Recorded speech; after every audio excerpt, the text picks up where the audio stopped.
તો સુરત મહાનગરપાલિકા સંચાલિત સ્મીમેર હોસ્પિટલ વિવાદમાં આવી છે। સ્મીમેર હોસ્પિટલમાં મૃતદેહની અદલાબદલી થતા રોષ, પોસ્ટમોર્ટમ બાદ મૃતદેહની અદલાબદલીથી રોષ થયો। મહિલાનો મૃતદેહ પુરુષ પરિવારને સોંપી દેવાયો, જ્યારે અકસ્માતના 2 કેસમાં મૃતદેહ બદલાતા પરિવારમાં રોષ છે। હોબાળા બાદ મૃતદેહ પરત બોલાવી મૂળ માલિકને સોંપાયો છે। सूरत महानगरपालिका संचालित सीमेर होस्पिटल अनेकवार विवादमां आवती होय छे, त्यारे फरी एकवार विवादमां आवी छे अने आ वखते छे ते लाशनी अदला बदलीने लईने विवाद सर्जायो छे। पोस्टमोर्टम रूममां बंने लाश मूकवामां आवी हती। पोस्टमोर्टम करवा माटे वात करीए तो कतारगाम विस्तारमां एक अकस्मात थयो हतो, तेमां महिलानुं करुण मोत निपज्युं हतुं। तो बीजी बाजु जे रेलवे स्टेशन पर एक युवक छे ते ट्रेनमां जई रह्यो हतो, तेने छातीमां दुखावो थयो हतो, त्यारबाद तेनुं मोत निपज्युं हतुं। आ बंने जे बॉडी छे तेने सूरतनी सीमेर હોસ્પિટલમાં પીએમ માટે મોકલવામાં આવી હતી। પીએમ થયા બાદ જે લાશ સોંપવાની હોય છે તે સોંપવામાં આવી હતી।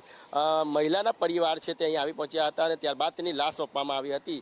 ત્યારે જોયું હતું તો એ લાશ છે તે પુરુષની હતી, ત્યારે લાશ લેવાનો ઇનકાર કરી દીધો હતો અને વિવાદ સર્જાયો હતો।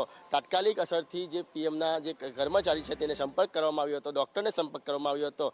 ત્યારે અન્ય લાશ છે જે કર્ણાટક મોકલવાની હતી તે લાશ છે તે એક એમ્બ્યુલન્સમાં કામરેજ સુધી પહોંચી ગઈ હતી અને એમ્બ્યુલન્સના કર્મચારીને તાત્કાલિક અસરથી બોલાવવામાં આવ્યો હતો। ત્યારબાદ જે લાશની ઓળખ પરત કરવામાં આવી હતી અને ખરેખર જે કર્ણાટક મોકલવાની લાશ હતી તે કતારગામની જે મહિલા હતી તેની લાશ હતી અને જે કતારગામમાં અકસ્માત થયો હતો તેના પુરુષની લાશ છે તે આ મહિલાના પરિવારને સોંપી દેવામાં આવ્યો હતો।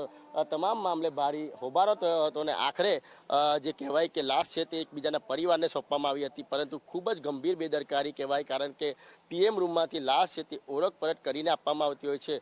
ઓળખ પરત વખત જ જે કહેવાય કે લાશ આપી દેતા પીએમ રૂમના જે કર્મચારી અને ડૉક્ટર પર અનેક સવાલો ઊભા થઈ રહ્યા છે। કેમેરા પર્સન અજીત પટેલ સાથે મનીષ પરમાર, સંદેશ ન્યૂઝ, સુરત।